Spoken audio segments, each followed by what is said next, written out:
Hello and welcome to Behind the Headlines. I'm Lee Camp, the most censored comedian in America. Thanks for being here. Welcome to our twice weekly interview series where I talk to amazing people that are doing amazing work out there. And I hope you've been enjoying it so far. Or if you're new, I hope you get a chance to check out many of the interviews we've done. But often I get emails where people say, I want you to talk more about Canada. There's many Canadians that give a shit about the world, that understand that things are dire, and they want to hear me talk more about Canada. And I try, but the truth is I am far less informed on Canada because I'm an American.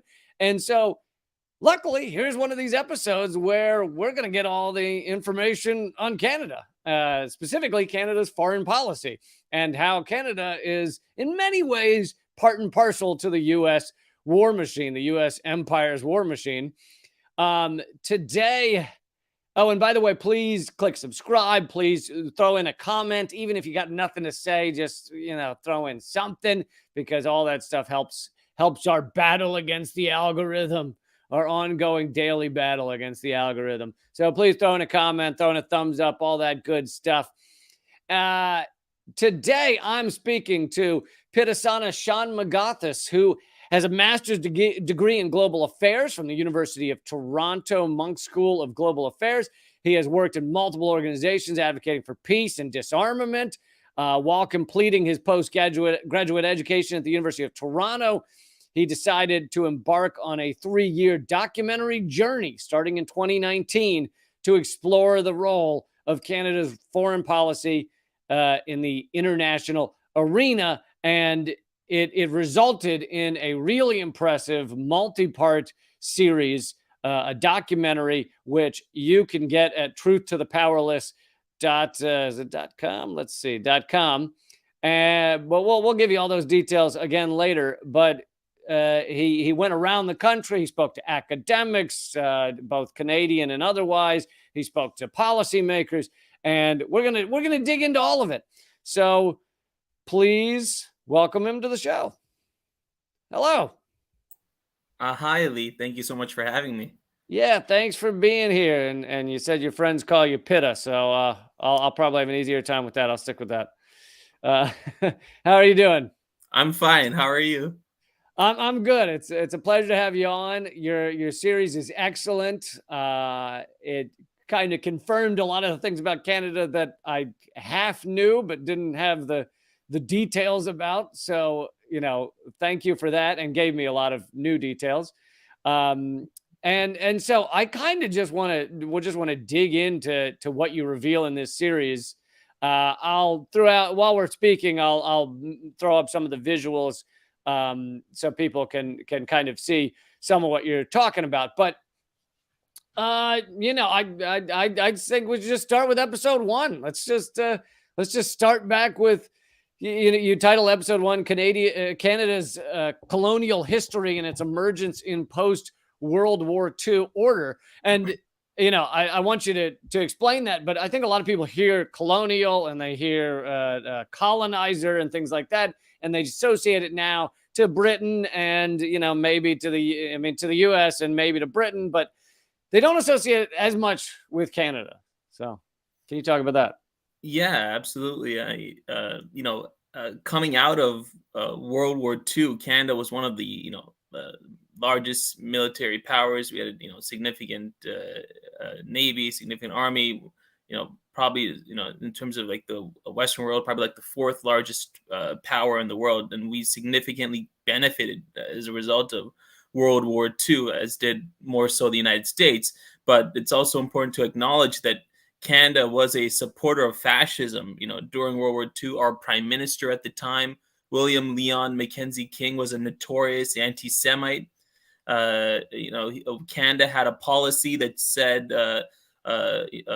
with regards to Jews, none is too many. That was the official policy. None is too many of the of Prime Minister Mackenzie King's government. And when Jews would come in ships onto the shores of Canada, they would get turned back, even though they would say that we're gonna be killed if we go back. And So the Canadian government was absolutely notorious. And William Mackenzie King, he went to Nazi Germany. He was a friend of Hitler. He said Hitler's like Joan of Arc. Hitler's going to do great things for Germany. Canada viewed Hitler as being great in terms of rooting out communism, getting rid of the Russian threat, the Bolsheviks. So we largely supported Hitler until, of course, until, of course, we couldn't support him. And then, getting into, post-World War II, Canada was an instrumental partner in NATO, through the NATO Mutual Assistance Fund. Canada was arming colonial powers to suppress indigenous movements in the Congo and Algeria. Canada was instrumental in assassinating Patrice Lumumba. It was a Canadian general that provided the location to Mobutu as to where Patrice Lumumba was, and we were absolutely really. Sorry to interrupt, but you hear the story of the assassination of Lumumba, and you assume it was just the U.S. working with forces within that country, but you're saying Canada was involved.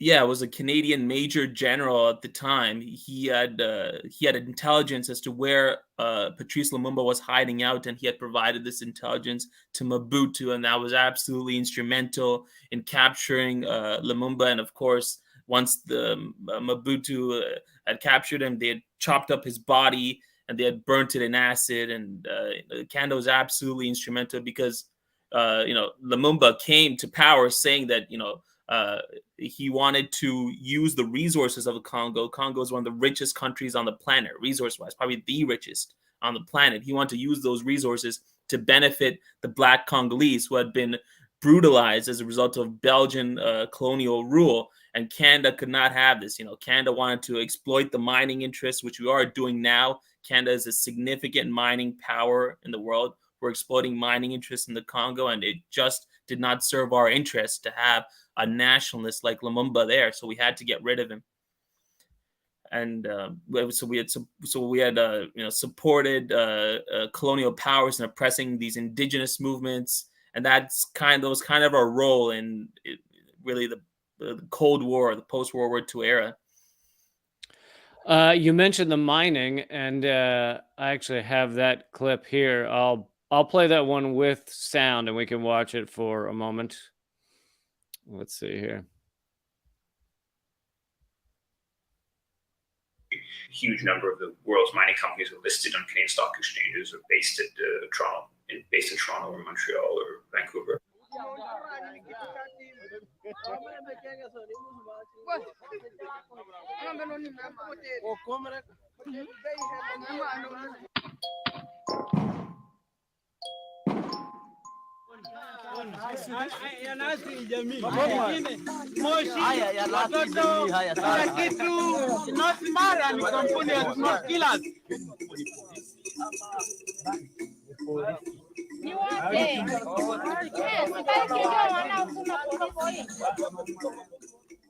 Barrick Gold is the largest gold mining company in the world, with its headquarters in Toronto, Canada.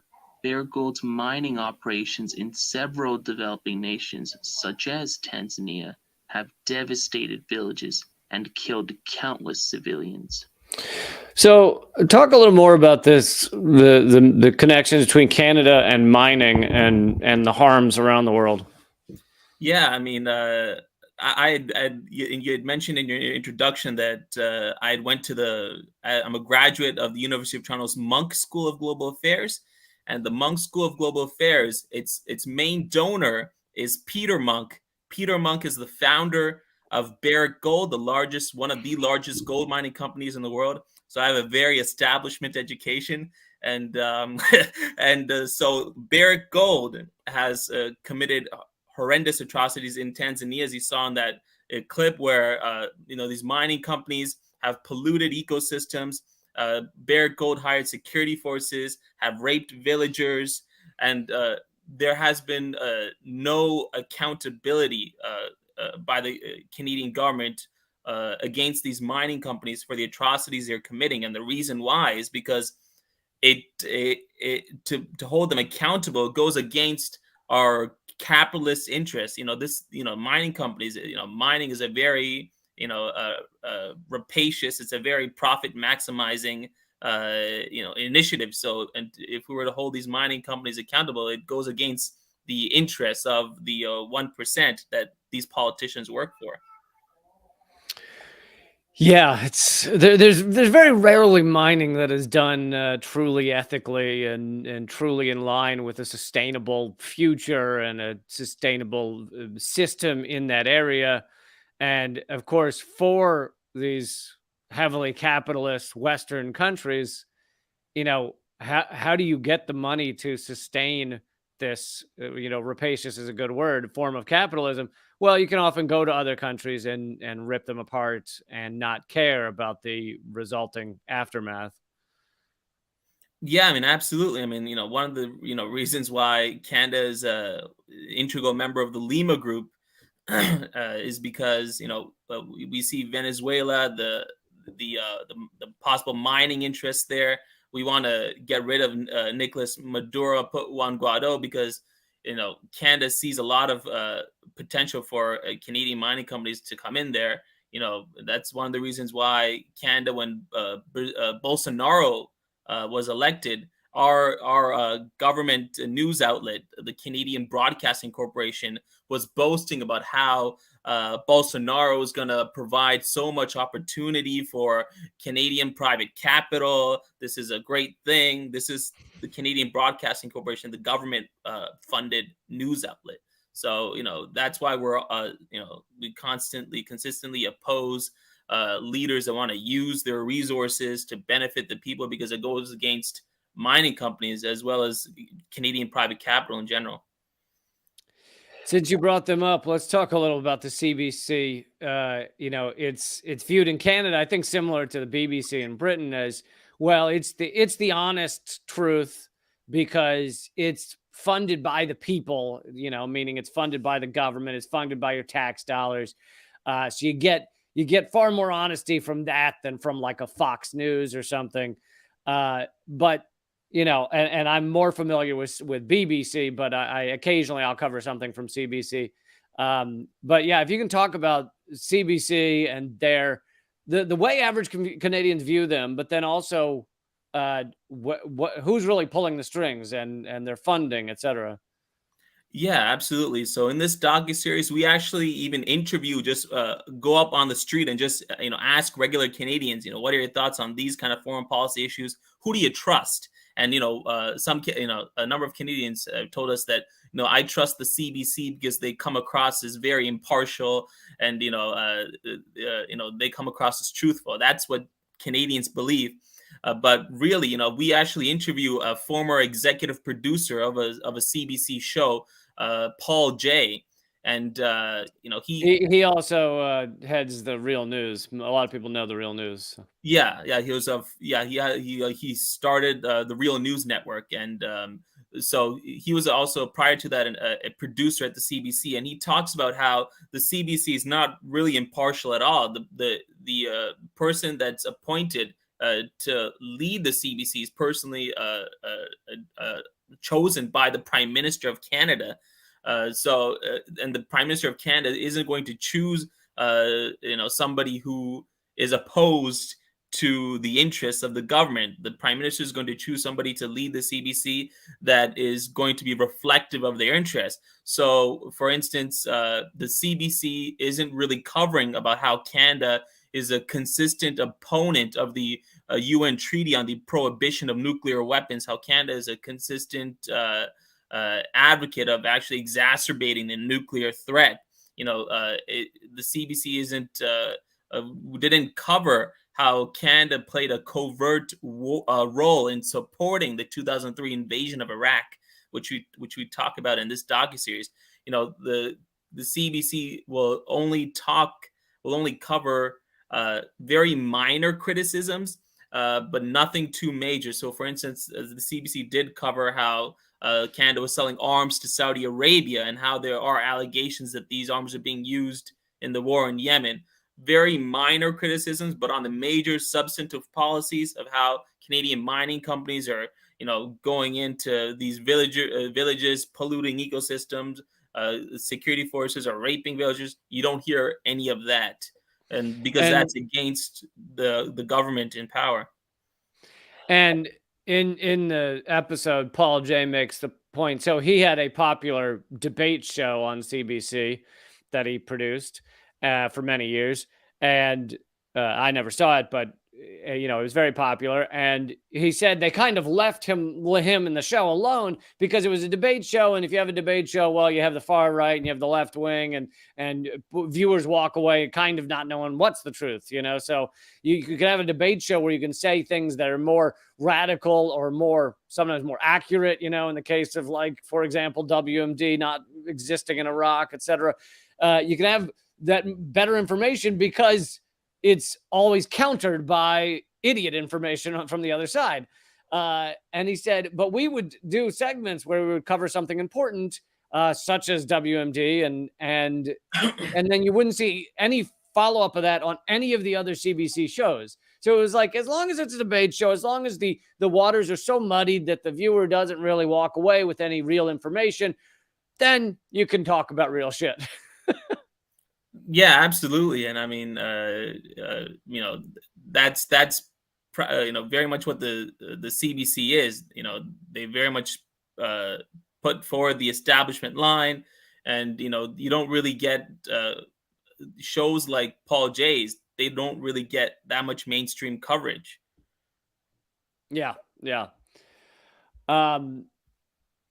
So when you're talking about the financing of in the episode, you talk about Canadian foreign policy is very much connected to Canadian economic interest, and you kind of discussed that a minute ago with the mining, etc. But talk about the pension plan investment and how that influences things, as well as Canadian connection to IMF and World Bank. Yeah, absolutely. One of the things that during my journey in creating this docuseries, one of the things that I found to be quite revealing is how Canada's Canadian pension plan, as citizens, we're taxpayers, so we're contributing to the pension. The Canadian pension plan, the government invests our pension money into some of the most horrendous, rapacious, profit maximizing corporations you can think of, like Lockheed Martin, Raytheon, oil companies, tobacco companies. Right. So it's taking the people's money and investing it in the most horrific shit imaginable.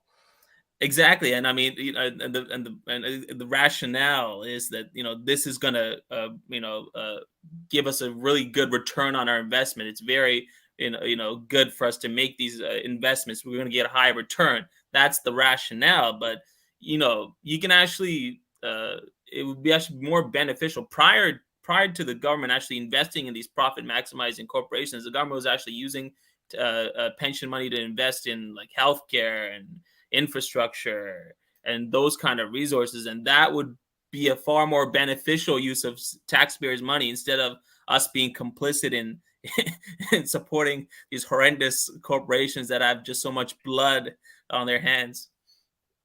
And yeah, and I mean, it really is sad. In many ways, it's just kind of the definition of capitalism. Always go where the profit is, and don't stop to consider the ramifications of supporting weapons contractors as they are, bombing children in Yemen or something like that.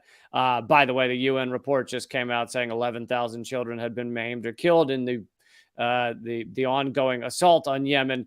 Of course, that is not an accurate number. It's a tiny fraction, because how many people are killed or harmed from other things than a direct bombing, destruction of infrastructure, etc.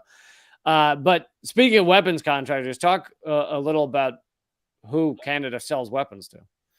Yeah, we had mentioned how Canada, sells weapons to Saudi Arabia, which Saudi Arabia used in its war on Yemen. It's a assault on Yemen, and there's very credible allegations. We actually interview in this docuseries Canada's ambassador to Saudi Arabia, Dennis Horak, Canada's last ambassador to Saudi Arabia, Dennis Horak.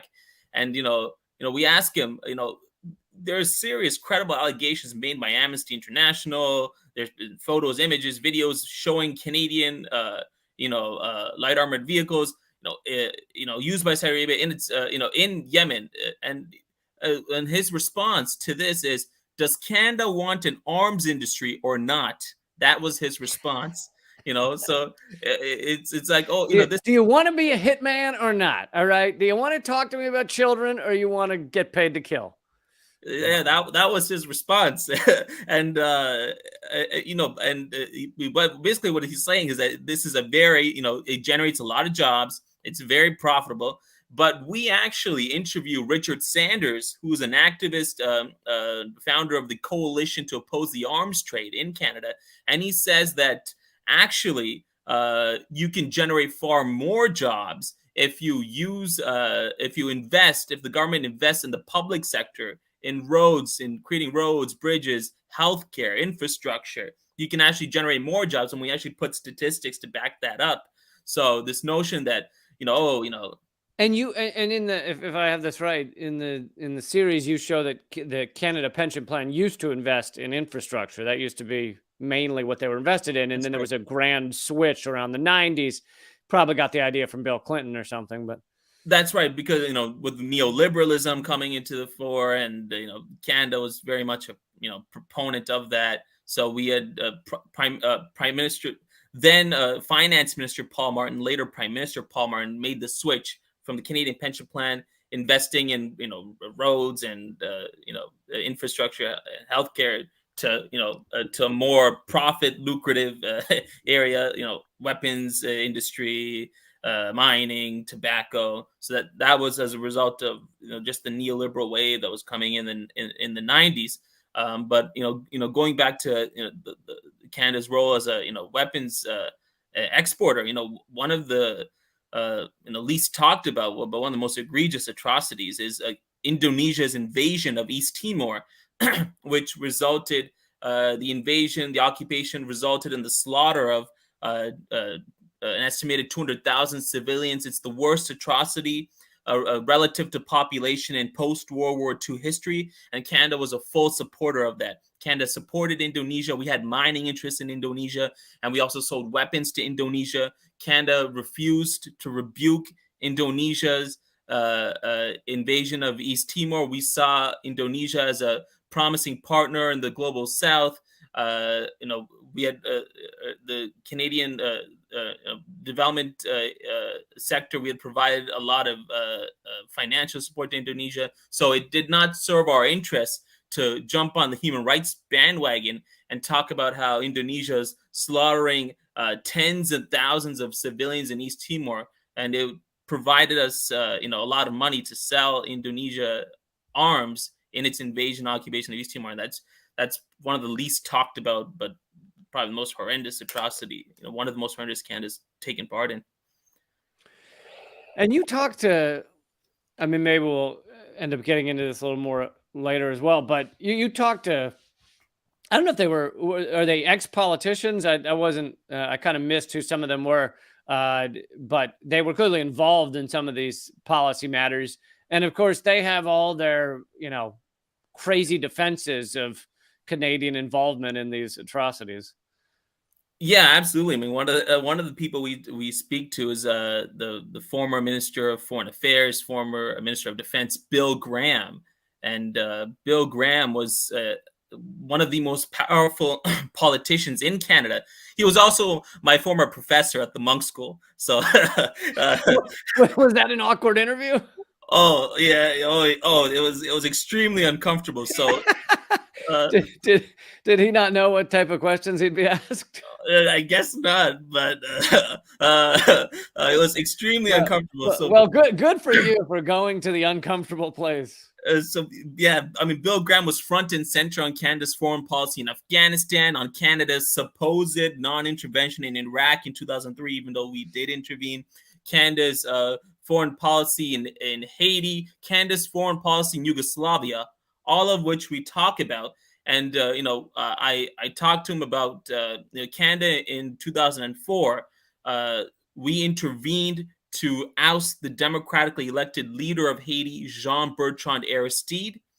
And it was Canadian peacekeepers that had secured the airport from which Aristide was kidnapped, taken him and his wife onto a plane and dumped in the Central African Republic. Canadian troops, as part of the UN peacekeeping force, came in, committed horrendous atrocities, and Bill Graham was spearheading this as the Minister of Foreign Affairs. And I asked him about this, and I tell him, he labels Aristide as a dictator and a thug, but then I pull up the facts. In the interview, I pull up the facts and talk about how Aristide, he increased the minimum wage for the poor. He instituted policies that combated HIV/AIDS epidemic.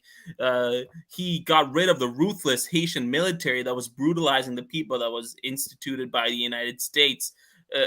How could you call Aristide corrupt and dictatorial? And he was just so adamant that what his position was correct, that that Aristide was his thug, and Canada did a great thing by going in there and getting rid of Aristide. And I just grilled him to such a point that after the interview, he was kind of like, "Do you have any idea?" Off camera, he told me, "Do you have any idea how hard it was for us to get Aristide out of the country?" As if we did Aristide a favor by not killing him, but just letting him go on his merry way. Do you have any idea how hard it was for us to kidnap Aristide? Well, and also there's the fact that he was the first democratically elected leader of Haiti after Haiti, was one of the first areas in the world to have a successful slave rebellion and become their own country, and then spent years in debt, owing billions of dollars to France for having to pay them for their freedom. Like, France lost their property, and so now they owe them billions of dollars. And here you finally have the first democratically elected leader. And a point that Chomsky makes in your series is, even if all the accusations against Aristide were correct, this is their own country, and they elected this man. And it's like, there are incredibly truthful accusations against Joe Biden or Donald Trump or something. Does that mean another country can come in, kidnap them, and drop them in the middle of Africa? Like, it's utterly preposterous.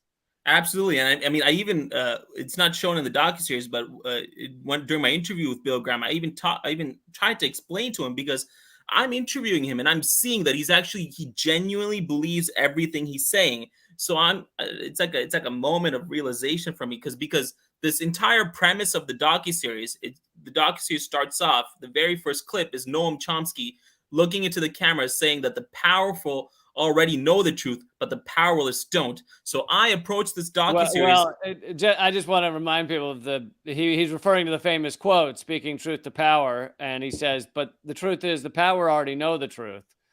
They just don't care."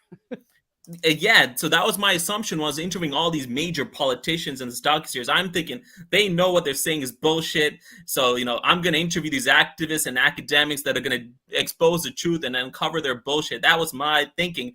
But when I interviewed Bill Graham, it was like, he genuinely believed everything he was saying was true. So when I told him, and when I tried to explain to him about, France, the colonial history, the fact that France imposed this huge debt on Haiti, that's the reason why they're so impoverished, he was like, "Oh, I don't know anything about that. It doesn't mean anything." He was totally dismissive. And off camera, he told me, one day I was walking down the street and these group of Canadians came up to me and they heckled me for, calling me a war criminal for what I did in Haiti. And then his face kind of looked so pained. He was like, "I'm not a war criminal. I didn't do anything bad in Haiti." He genuinely, the cameras are off, so he's not striking any pose. He genuinely believes everything he's saying is true. And that was so troubling for me. And, when he actually died a few days after this docuseries was released. It provided me a great deal of reflection. I'm like, wow, this guy genuinely believes everything he's saying is true. And if he believes it, maybe all the other politicians we interviewed believe what they're saying is the truth as well. I always wonder, I know that some of them believe the bullshit, I think a lot at the top echelons don't. And you can see that in like the policy papers, that come out of places like the Rand Corporation that, about how the U.S. should follow their interests in Ukraine and et cetera. And I think that many of them understand all that. But I always wonder with these like Congress people with lower level still ruling elite. So they're still in the game of the ruling elite, but they're kind of a bit lower level. I always wonder, how many of them just are literally taken in by the propaganda as much as some others. I don't know that you can ever get that answer, but some of them obviously know it's all a game. This goes for the media too. I think there are many in the media. You look at CNN or something. Many of those anchors are so dumb and uninformed, and they've only been informed by other CNN shows that they probably believe the shit they're saying. But then there's others, and some of them I think very much it's very clear they know it's a game. People like Ann Coulter and things like that know they're playing a game. To who can say the most outrageous thing and get attention, and they enrich themselves very, very highly by it. But yeah, it's tough to know who's falling for it and who. But I will say the part of it they all know is they all know that in order to stay in office, they are funded by these major corporations, and they have to do favors to them endlessly in order to stay in that position. So they obviously know that part. Yeah, I mean, it was interesting, when you were, talking about that. I mean, I think people like Henry Kissinger definitely know what they, they get it. Yeah. But it was interesting because when we were doing our segment on Canada's participation in the NATO bombing of Yugoslavia, all the politicians that we spoke to admitted what they did was illegal. We show that. They said, yeah, what Canada did, our involvement in the NATO bombing was illegal, but it was humanitarian. That's what they say. It was illegal, but we did it for humanitarian reasons. So even when the politicians know what they're doing is wrong, they'll justify it to meet their ends. Well, and I don't remember which one. Speaking of this with Haiti, I don't remember which one of your interviews it was, but he said like, we didn't do it for our own interest. The U.S. What interest does the U.S. have in Haiti or Canada have in Haiti? Lawrence Wilkerson, that's right. Yeah, and to me that was kind of a moment of like, seriously, like there's a million things. I mean, not to mention the sweatshop labor we sometimes get out of Haiti, but also the making sure there's no threat of a good example, as Chomsky's called it, in Cuba, where you have a socialist country that threw off their capitalist chains and has been able to withstand the U.S. pressure for so many years and have by many goalposts a very successful society. So you can make sure that doesn't happen in Haiti. And then there's just the making sure Haiti is not any kind of threat to the U.S. So if you have a failed society in many ways off your coast, it's never a threat to you. I mean, there's just a long list of reasons the U.S. has interests in Haiti. Yeah, and I mean, today is actually the 20-year anniversary of these Western leaders meeting at Meech Lake, which is a territory in Canada, meeting at Meech Lake to discuss. In 2003, they were discussing the ousting of Aristide and a UN peacekeeping force coming in to occupy the country. And we talk about this in the docuseries about how it was Canada that was running this. No Haitian leaders were invited into Meech Lake to discuss the supposed transition to ousting Aristide, imposing a UN government. And I asked Bill Graham, there's very credible reports about Canada planning in 2003 with other Western leaders in Meech Lake, in Ottawa, to oust Aristide and to bring in this UN occupation force. And Bill Graham was like, I didn't attend that meeting. Well, he's the Minister of Foreign Affairs at the time. He certainly knew of it, even if he didn't attend. So, Yeah. I wasn't there. There's no way I could have even found out what went on in that meeting. So in episode 3, you get into Canada's support for apartheid in South Africa and Israel. Can you talk about that? Yeah, absolutely. I mean, Canada, it's kind of shown, it's kind of depicted, oh, we were so opposed to apartheid in South Africa, that it went against our values. That's how it's kind of portrayed when Nelson Mandela died. Well, and Biden said he marched for Mandela or with Mandela or something. It's the recreation of history is amazing. Man. Yeah, he also said that he took part in the civil rights protests. How he went to Right. black churches, all this. He's. Right. But yeah. So, anyways, so He Canada. was a rather regular Forrest Gump of justice. Yeah, I mean, that's how it's portrayed. But it was like when there was like a video recently of him being at this black church. I think it was maybe for an MLK thing. He was at this black church, and he was seeing all these people in the audience. They were just just singing black songs, just religious Christian songs, and just getting down. And he looked totally lost. Well, if you went to all these black churches, like you said, you should be picking up on that. Anyway, so Canada's publicly, our media portrays Canada as being opposed to apartheid in South Africa, but Canada had a free trade agreement with apartheid South Africa from the early 1930s up to the mid 1970s.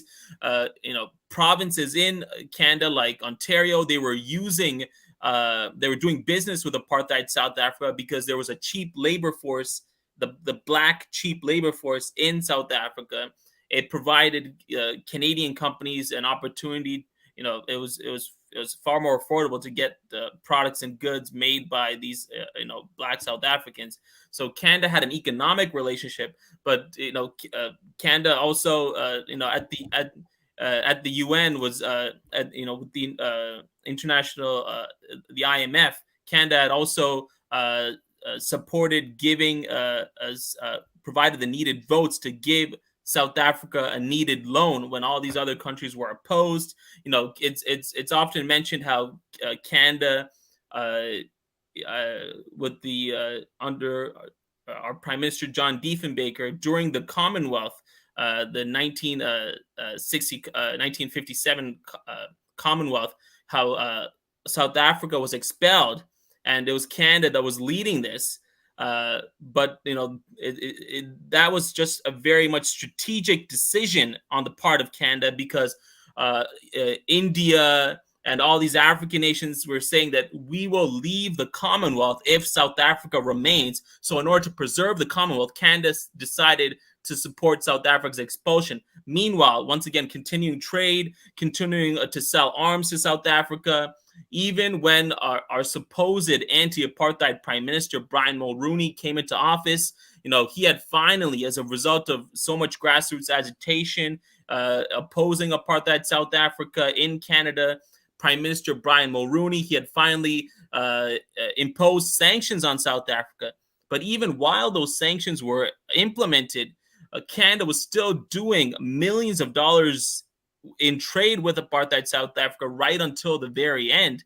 And our sanctions in Canada were actually far less severe than the sanctions that the United States had imposed on South Africa as a result of the power of the Congressional Black Caucus and just the enormous mobilization that's going on in the United States. So Canada had a positive relationship with apartheid South Africa right up until the very end. And it's also interesting that it was during the early stages of apartheid in South Africa, white South African officials came to Canada, looked at our oppressive indigenous reservation systems, and used that as a model to oppress the black indigenous South Africans, used it as a model to govern the Bantustans that they had in South Africa. So, and the reason why you have this special relationship with Canada and South Africa is that both countries are settler colonial countries. They were both founded on the oppression, the expulsion of the indigenous population. And that's the reason why Canada supports Israel and its occupation of the Palestinian territories. We speak with Canada's ambassador to Israel. We speak with the UN rapporteur on Palestine. The reason why Canada supports Israel's occupation is because we have that colonial bond. Canada, as well as Israel, were founded on the oppression, the subjugation of its indigenous population. So Canada, Justin Trudeau routinely votes against UN resolutions that are criticizing Israel's settlement building, Israel's occupation. Canada was one of the first Western countries that had terminated aid to UNRWA, the UN, the refugee Palestinian Refugee Organization. This was under Stephen Harper. This was an even more extreme position than the United States. The United States hadn't even done that. So at that time, Canada is Canada sells arms to Israel as well. Canada is a staunch ally and supporter of the occupation, and it's primarily as a result of our settler colonial bond. But most importantly, you notice in that clip, Joe Biden was far more bald 30 years ago than he is today. But no, all great points. Sorry to jump to a joke there, but all great points. And thank goodness right now there is currently happening an awakening, I think, in a mass way for the harm that is done to Palestinians, the apartheid going on in Israel, how exactly that system works, the war crimes being committed. So many things people are waking up to right now, which are so important. And, I haven't heard anyone, at least in the media I follow, talk about Canada's connection to any of that. Yeah, I mean, it's also important. We actually talk about this in the docuseries, but the Palestinian security forces, when Canada says it's providing aid to Palestinians, what that aid is actually going to, and we talk about this in the docuseries, is it's going to the Palestinian security forces so that they can oppress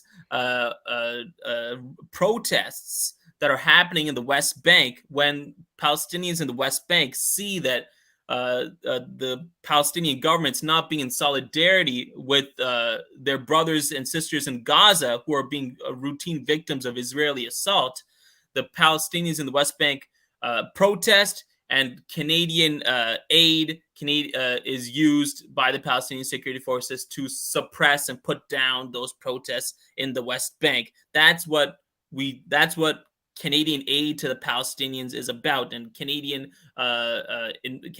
military enforcements have been involved in training in the Palestinian security forces with Operation Proteus, as we discussed in the docuseries, and we even asked Canada's ambassador to Israel under Stephen Harper, our aid is being used by Palestinian security forces to oppress and suppress Palestinian activism, Palestinian human rights. Should we terminate that aid? And the ambassador just says, no, that aid, although the Palestinian Authority, the Palestinian security forces do commit atrocities, that aid is important to maintain a sense of law and order and cooperation with Israel. So that aid is very crucial. That's the establishment line in Canada. Did you speak to Canadians on the street about Israel, and what do you think the percentages of Canadians are that just say, oh, I support Israel, and they kind of never look deeper than that? Or is there a lot of awareness? Yeah, I mean, absolutely. We definitely ask, we show this in the docuseries as well. We ask Canadians, what are your thoughts on, what's your position on Canada's, stated policy on Israel, Palestine? And they were like, a majority of them said, I have no idea what that policy is. And one Canadian asked, do you support Canada's policies on Israel Palestine? And then he said yes, and I was like, okay, what are those policies? And he was like, I don't know what they are, but I support them. I don't know what they are, but I support them. So I think a majority of Canadians, they just really don't care, and I think that's also once again like a reflection of the lack of coverage on Canada's mainstream news networks of how Canada is an active participant in Israel's occupation of the Palestinians, in our training of the Palestinian security forces, are providing aid to the Palestinian security forces, are providing arms to Israel, our votes against in the UN, opposing criticism, legitimate criticism of Israel's actions in the occupied territories.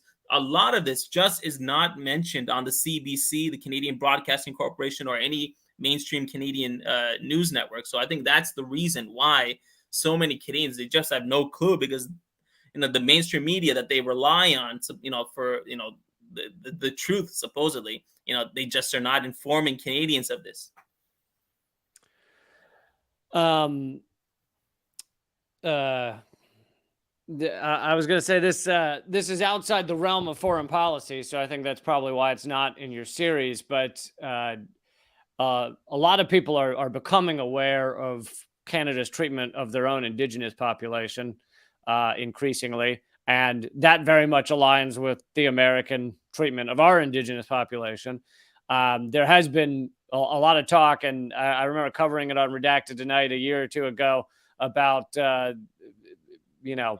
updates in the residential schools and the killings that went on there, and mass graves, and where natives were taken and basically they attempted to create cultural genocide, taking away their entire heritage. And I get why that's not in your series, because it's not foreign policy, but it very much fits with the role of an imperial colonizer. Yeah, I mean, we actually in the beginning of episode 3, in our segment on Canada's support for apartheid South Africa and Israel, we show we go to Parliament Hill and we actually show this protest. Yeah, I saw the teddy bear monument, whatever. Yeah, and we kind of use that as a connection to talk about the oppression of Canada's oppression of Indigenous people, as well as other colonial powers like South Africa's oppression of its Indigenous people, Israel's oppression of its Indigenous people, and we kind of use that as the link, and we show how South Africa. We speak with Linda Freeman, who's a historian on Canada's support for apartheid South Africa, and we establish the relationship of how white minority South African officials, they came to Canada, looked at our residential school system, looked at our Indigenous reserve system, and used that as a model to oppress the Black South Africans, the Bantustans. And I think recently Canada had finally reached some sort of court settlement with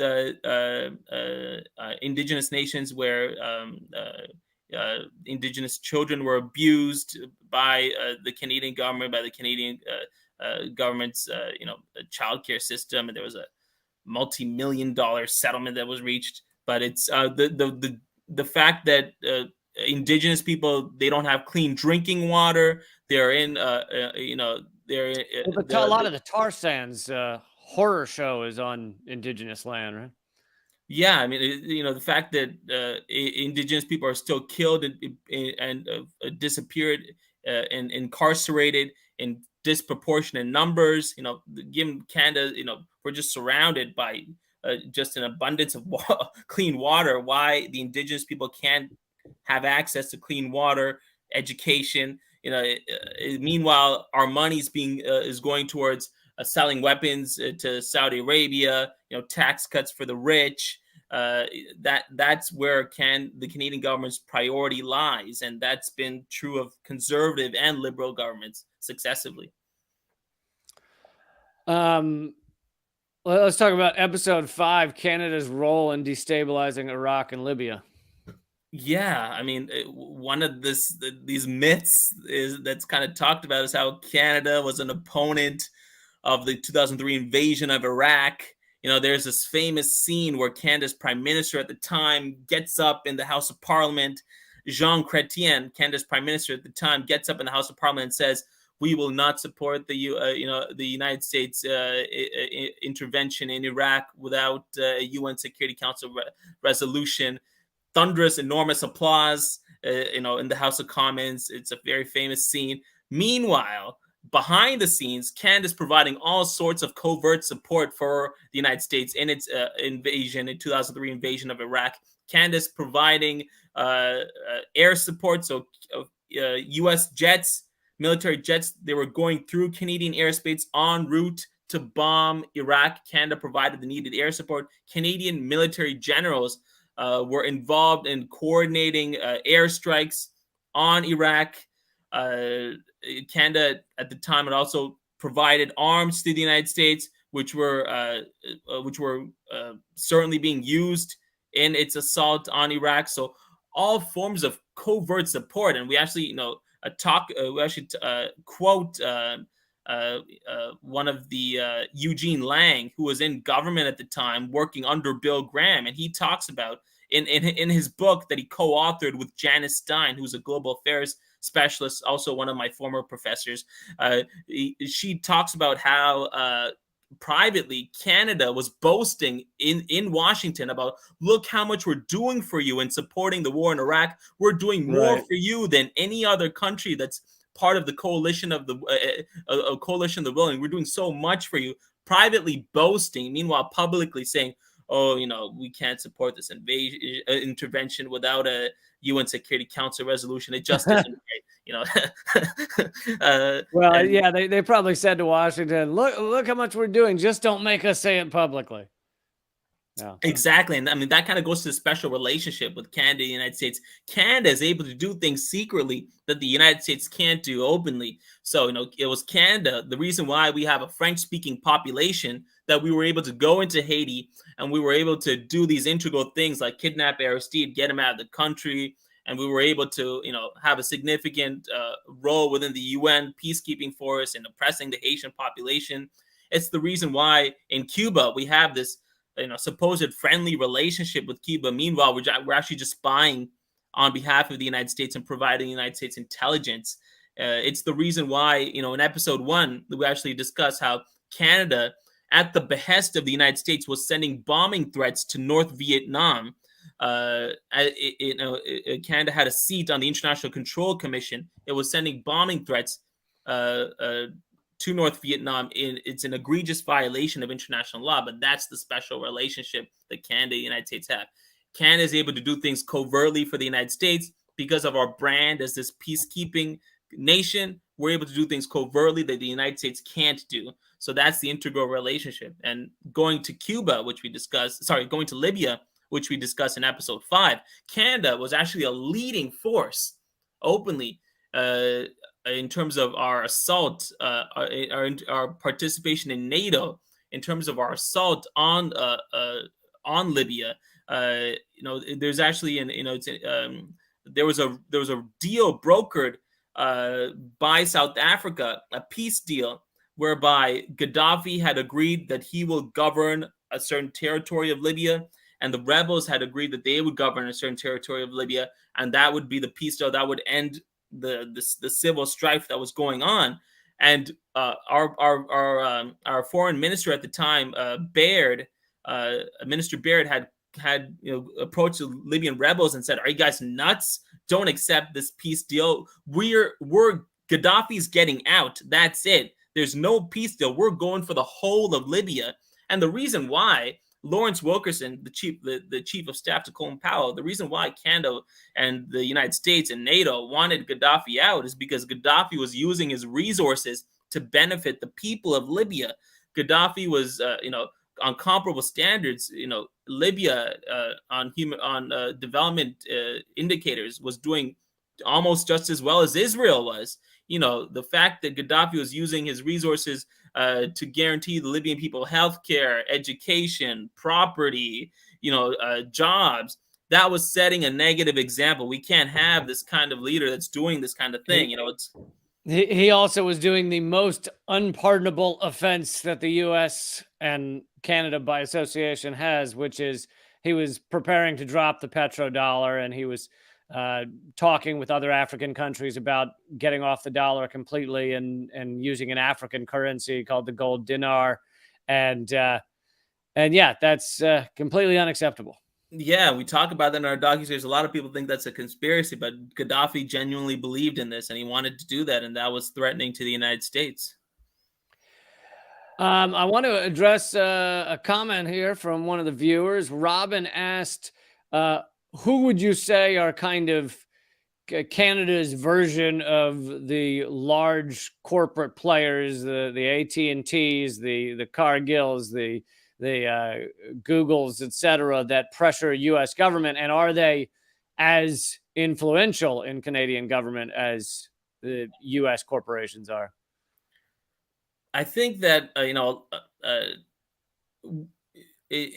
think the amount of support that these corporations have, this influence these corporations have, it's not as open as it is in the United States. Whereas you hear about the United States all the time that these corporations are, like these energy corporations are providing, politicians these, campaign, donations. And I think because our campaign finance laws are a little bit more robust and stringent, that kind of makes it a little difficult. But the alliance with these corporations is very it's very evident.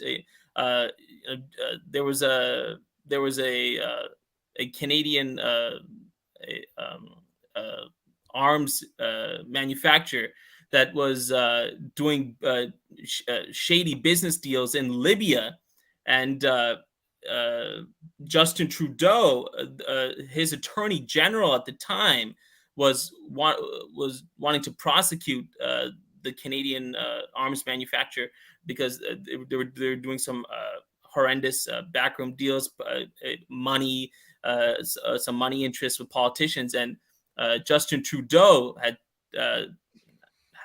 was unduly influencing the attorney general to not prosecute the Canadian arms manufacturer. Yeah.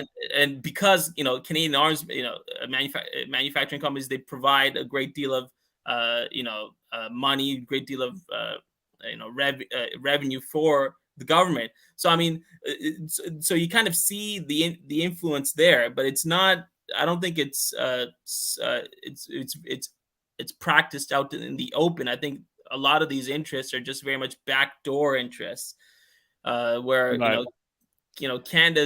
Canadian politicians see themselves beneficial and aligning with corporate interests instead of the interests of the working class. I don't think it's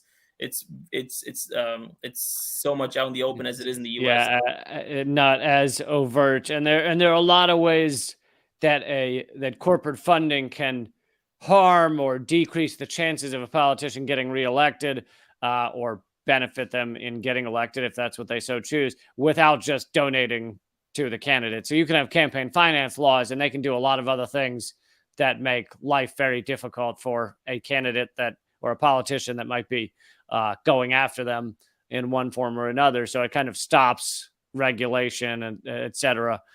I know we're almost out of time here, but last question was kind of, I'm impressed with the amount of footage you found, the amount of footage from the, going way back, 80s, 70s, 60s. What was the process like of putting this together? And of course, the man on the street stuff as well, but it seems like quite an effort. Yeah, I mean, because Canada's foreign policy is so broad in its scope. I mean, there were a lot of things that we couldn't cover that we wanted to cover. I mean, going back to the previous question, Canadian banks, they have a huge stake in developing countries. They going back to the early 1900s and even before that, like Canadian companies like the Royal Bank, CIBC, Scotiabank, they have significant interest in the global South. And they've influenced governments. They've oppressed people. We don't actually talk about that, but that's there's just so many things that Canada's foreign policy is so broad. It's there was just only we wanted to cover the main components of Canada's foreign policy. The fact that Canada's opposed to democracies that have been against Canadian capital interests. The fact that Canada is an arms exporter, supports countries engaging in horrendous human rights abuses, the fact that Canada, its role in NATO.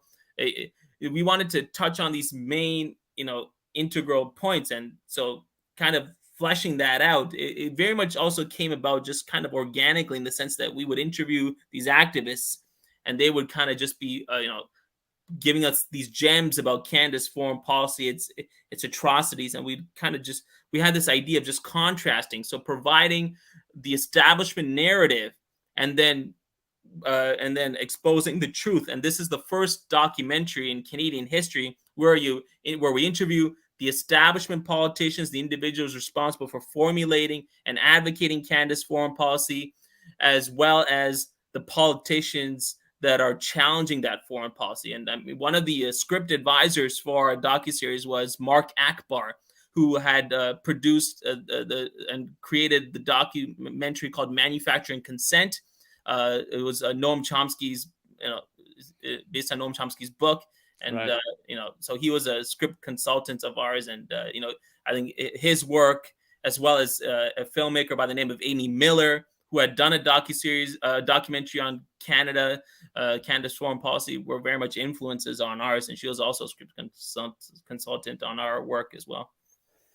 So this docuseries is free to watch at truthtothepowerless.com, sorry. And but it is completely funded by those who watch it. So if people have the ability to donate and keep keep your work going, but also help fund this great series you've created, obviously that would be recommended.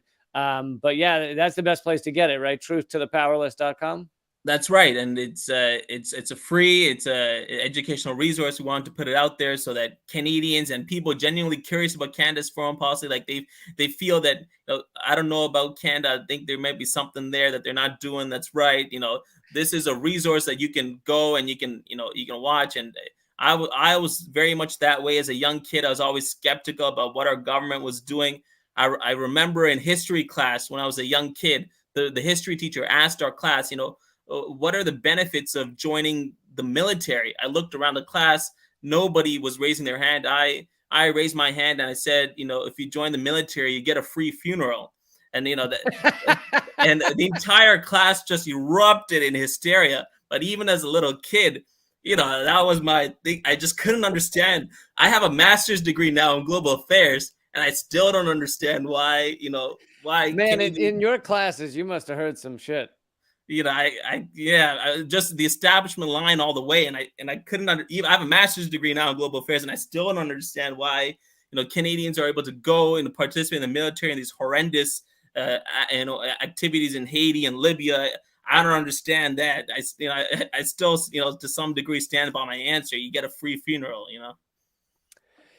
Yeah. All right, folks. Well, again, that website is truthtothepowerless.com. Go over there, check it out, share it with friends, and maybe even throw in a couple of coins to fund the thing. Great job on this, and a pleasure to speak to you and meet you. And I hope you continue your work, because this type of information is incredibly valuable. Thank you so much, Lee, for having me on. And I've been a watcher of your work for years and years, and just your it's so enlightening to see a comedian such as yourself who's so politically and socially conscious, in the sheen of George Carlin, but even more radical than him. So thank you, man. That means a lot. Hope to see you soon. Thanks. Thank you. Bye. All right, folks. I hope you enjoyed that interview. That is one of many that we have done here for Behind the Headlines, even though we're still fairly new. But if you want to see the other ones or share this one with a friend, it's all at youtube.com/behindtheheadlines. I hope you'll hit subscribe and hit the bell icon. But also, we are completely independently funded. We don't have any sponsors or anything. So it comes down to you guys. I hope you'll join up at patreon.com/behindtheheadlines. Whether I like it or not, one of the perks you get for signing up on the Patreon is the bloopers reel for Most Censored News. All the times I've fucked up while trying to record Most Censored News, because, as you might figure with a taped video segment, there are ones that are not included in the final version. So that's one of the first things you get at patreon.com/behindtheheadlines. But yeah, completely independently funded. It comes down to you guys, and I hope you'll join up there and join up on YouTube as well. My next interview for Behind the Headlines is Thursday at noon Eastern with James Kennedy, the rocky musician out of Britain, but he's far more than just that. He's also political and inserts that into his music. And so I'll be talking to him about a whole bunch of things. But I'll see you then, and keep fighting.